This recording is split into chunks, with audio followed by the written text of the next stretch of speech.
The conference room felt suffocating as I sat there, watching my husband James parade around like he owned the place. Well, technically he thought he did. His expensive suit perfectly pressed, that signature smirk playing on his lips as he gathered our entire design team for what he called an important announcement. My name is Madison Chen, and at 35, I'd spent the last decade building inspired designs from the ground up. What started as a small interior design consultancy in my garage had grown into one of Seattle's most sought-after luxury design firms. And now I was about to watch my husband try to steal it all away. As of today, James announced, standing at the head of the table, there will be some significant changes to our company structure. He emphasized the word "our" like it was some kind of joke. I've decided to take Inspire Designs in a new direction with new leadership. I felt the eyes of our employees darting between us. They knew something was wrong. The tension in the room was thick enough to cut with a knife. Madison will be stepping down, James continued, his voice dripping with fake sympathy. And I'll be taking over as CEO, along with our new creative director, Miss Olivia Barrett. Right on cue, a tall blonde woman in her late 20s walked into the room, wearing a dress that cost more than most people's monthly salary. Olivia, the same woman I'd seen James meeting for business at expensive restaurants over the past few months. The same woman whose name kept appearing on late-night text messages he thought I didn't notice. Olivia brings fresh perspective and extensive connections in the luxury market, James said, placing his hand on her shoulder. She'll be instrumental in taking this company to the next level. I sat there, maintaining my composure as I watched my employees' faces shift from shock to confusion to discomfort. These people were my family. We built this company together, through late nights and impossible deadlines, through victories and setbacks. And now they were being handed over to someone who'd never stepped foot in our office until today. Madison. James turned to me, his voice patronizing. You can clear out your office by the end of the day. HR will handle your separation package. The room fell silent. Everyone waited for my reaction, probably expecting tears or anger. Instead, I smiled. Of course, I said, my voice steady. Whatever you think is best for the company. James faltered for a moment, clearly thrown off by my calm demeanor. He'd expected a fight, wanted one even. It would have made him look more justified in his takeover. But I wasn't going to give him that satisfaction. What James didn't know, what he'd been too arrogant to even consider, was that I'd seen this coming months ago.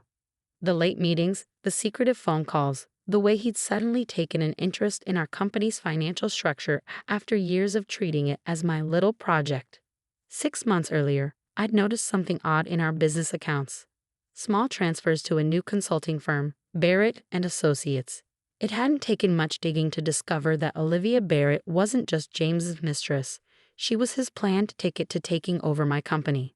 They thought they were being clever, setting up a separate business entity that would gradually acquire controlling interest in Inspired Designs. What they hadn't counted on was me discovering their plan and quietly making my own moves. While James was busy whining and dining Olivia, I've been working with my lawyer, Sarah Martinez, to protect my interests. They're trying to pull a hostile takeover, Sarah had said, reviewing the paperwork. But they've made one crucial mistake. That mistake was assuming I would be too trusting, too naive to see what was happening. With Sarah's help, I used my personal savings to set up a shell company that acquired 80% ownership of Barrett and Associates through a series of complex transactions. James and Olivia had been so focused on their plan to take over Inspired Designs, they never bothered to check who was buying shares in their new venture. As I packed up my office that afternoon, I could hear James and Olivia in the conference room, already planning changes. They were probably congratulating themselves on how smoothly everything had gone. Are you really just going to let them do this? Lisa, my assistant of 5 years, asked as she helped me box up my awards and photographs. Trust me, I said, carefully wrapping a frame containing my first design award. This isn't over. Sometimes you have to let people think they've won before they realize just how much they've lost. That evening, as I drove home to my empty house, James had moved out weeks ago, claiming he needed space to think. I received a text from Sarah. Everything's in place. They'll find out tomorrow when they try to access the company accounts. I poured myself a glass of wine and sat on my balcony, watching the sun set over the Seattle skyline. Tomorrow, James and Olivia would discover that their brilliant plan had backfired spectacularly. When they tried to access Barrett and Associates accounts to complete their takeover of Inspired Designs, they'd learned that they no longer had controlling interest in their own company. The real question was, how long would it take them to realize that the mysterious majority shareholder of Barrett and Associates was none other than the woman they just tried to push out of her own company? I smiled, taking a sip of wine. After 10 years of marriage, James still hadn't learned the most important thing about me. I didn't need anyone to succeed. I built my company from nothing, and I protect it the same way, with determination, intelligence, and the ability to see 10 steps ahead of anyone who tried to take it from me. My phone buzzed again. This time it was James. We need to talk about the transition tomorrow. Breakfast meeting at 8. I set my phone down without replying. Let him wait. Tomorrow would bring all the answers he needed, just not the ones he was expecting. The next morning would mark the beginning of James's downfall, and I was ready to watch every moment of it unfold. The next morning, I arrived at Inspired Designs exactly at 7:45 a.m., 15 minutes before the breakfast meeting James had requested. The office was quiet, with only a few early birds at their desks. I noticed Lisa was already there, pretending to work while shooting worried glances my way. I walked straight to the conference room and took my usual seat, pulling out my laptop and a stack of documents Sarah had prepared. At exactly 8 a.m., James strode in with Olivia close behind, both looking far too pleased with themselves. "Madison," James said, his tone condescending. "I'm glad you could make it. We need to discuss the handover of company passwords and access codes." I smiled, opening my laptop. "Of course. But first, shouldn't we wait for the Barrett and Associates documentation to clear? I believe you need those accounts activated to complete the transfer." James and Olivia exchanged a quick glance. "How did you know about that?" Olivia asked, her perfectly manicured hand tightening around her designer handbag. "Oh, I make it my business to know everything about my company," I replied, keeping my voice light, including any attempts to take it over through shell corporations. James's face darkened. "That's none of your concern anymore. The transfer is happening whether you like it or not. We have controlling interests through Barrett and Associates." "Are you sure about that?" I asked, turning my laptop around to face them. On the screen was a detailed ownership breakdown of Barrett and Associates, showing that 80% of the shares belonged to Phoenix Ventures LLC, my shell company. The color drained from James's face as he stared at the screen. This has to be a mistake," he stammered, pulling out his phone and frantically scrolling through his emails. "No mistake," I said calmly. "I acquired majority ownership of Barrett and Associates 6 months ago, which means, effectively, I now control both companies." Olivia's perfectly composed facade cracked. "You can't do this," she shrieked, jumping to her feet. "We spent months planning everything. The accounts, the transfers. The affair?" I added, raising an eyebrow. "Yes, I know all about that too. Those business dinners at Canlis weren't exactly subtle, James." James slumped in his chair, his arrogance finally giving way to realization. "How did you? When did you? When did I figure it out?" I finished for him. "Maybe if you'd spent less time underestimating me and more time actually learning about business, you would have noticed the signs. But you were too busy believing I was just the naive wife who got lucky with a design company." I pulled out the stack of documents Sarah had prepared. "These papers outline the new company structure. You have 2 choices. Option 1. You both resign immediately, sign non-compete agreements, and walk away with nothing but the clothes on your backs. Option 2. I expose your attempted corporate theft to the board, press charges for fraud, and make sure neither of you works in this industry again." Olivia turned to James, her voice rising with panic. "Do something. You said this was foolproof." "Foolproof?" I laughed. "James has never been good at details. Too focused on the big picture to notice the little things. Like the fact that I've been 3 steps ahead of you both since the beginning." Just then, Sarah walked into the conference room, right on schedule. "Good morning," she said, setting her briefcase on the table. "I see we're discussing the ownership transition." James's head snapped up. You're in on this?" Sarah smiled coldly. "I represent Madison's interests, and right now, those interests include making sure you understand exactly how much trouble you're in." The next hour was a blur of legal terms and paperwork. James and Olivia sat there, shell-shocked, as Sarah outlined exactly how their attempted takeover had backfired. Not only had they failed to gain control of Inspire Designs, but they'd also lost control of their own company in the process.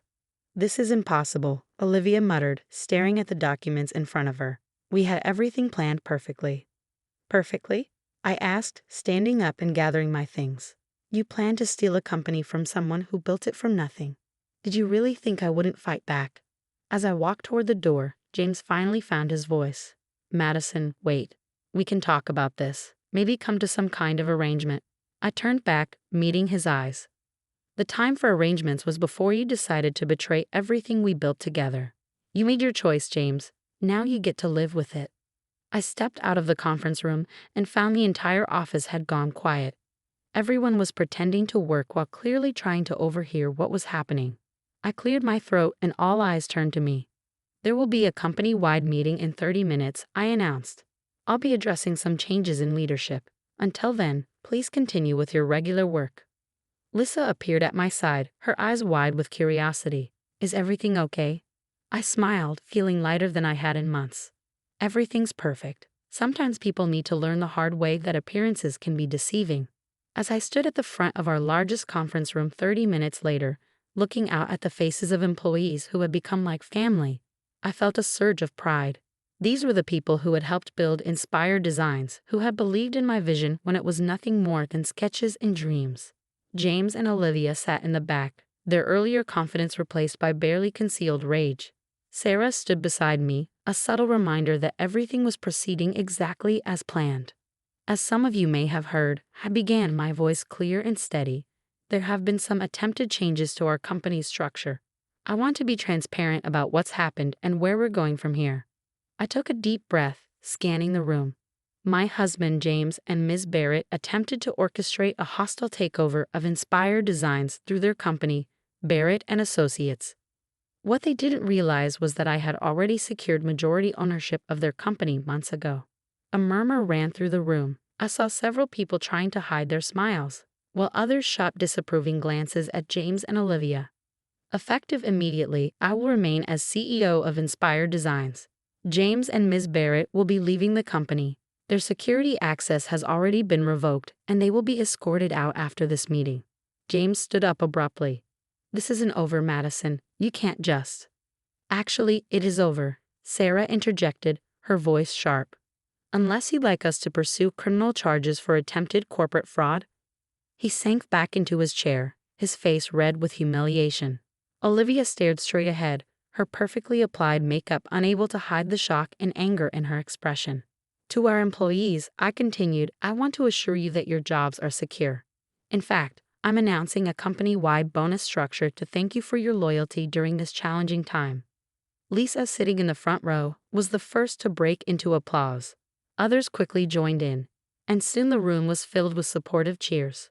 The sound washed over me like a wave of validation. These people knew who had really built this company. "One more thing," I added as the applause died down.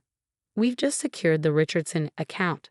This was a project we've been pursuing for months, a multi-million-dollar contract that would cement our position as the top design firm in the Pacific Northwest. They signed this morning." More applause erupted. James looked like he'd been punched in the gut. He'd been trying to delay that contract, probably hoping to close it himself after taking over the company. After the meeting, I watched as security escorted James and Olivia out of the building. They walked with their heads down, avoiding the stares of their former colleagues. Just before reaching the door, James turned back. "You'll regret this," he called out, his voice breaking slightly. "You have no idea what you've done." I walked over to him, keeping my voice low but firm. "No, James, you have no idea what you tried to do. The difference is, I stopped you before you could destroy everything I built. Remember that the next time you think about underestimating someone."